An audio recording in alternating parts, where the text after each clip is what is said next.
Hello everyone, প্রায় ১ মাস বাদ আবার একটা মিনি ব্লগ তোমাদের সাথে শেয়ার করছি। আশা করছি তোমরা সবাই ভালো আছো।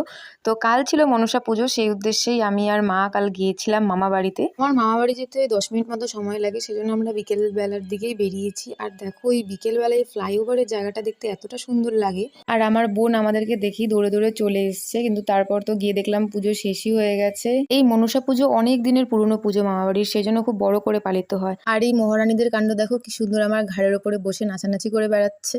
তারপর এই পুচকু ভাইটার সাথে অনেকক্ষণ ধরে খেললাম। আর আমার বাচ্চাদের সাথে মিশতে তো এমনিই ভালো লাগে। এখন তো আমি সেভাবে কোনো লং ব্লগও করতে পারছি না, তাই কোনো অকেশন পারপাসে একটা ছোট্ট মিনি ব্লগ তোমাদের সাথে শেয়ার করছি। বলতে পারো একটু প্রেশারে আছি পড়াশুনো নিয়ে, সব দিকটা ব্যালেন্স করতে একটু সময় লাগছে। আর এখন যেহেতু আমি বাড়ি থেকে কোথাও বেরোচ্ছিও না, তাই ব্লগ আর সেভাবে করা হয় না। যাই হোক, পুজোতে অনেক লোকের নিমন্ত্রণ ছিল, তাই সবাই ব্যস্ত কাজ নিয়ে, এবার আর সেজন্য সবাইকে ক্যাপচারও করা হয়নি। আর কাল মামা বাড়িতেই ছিলাম, তো এভাবেই দিনটা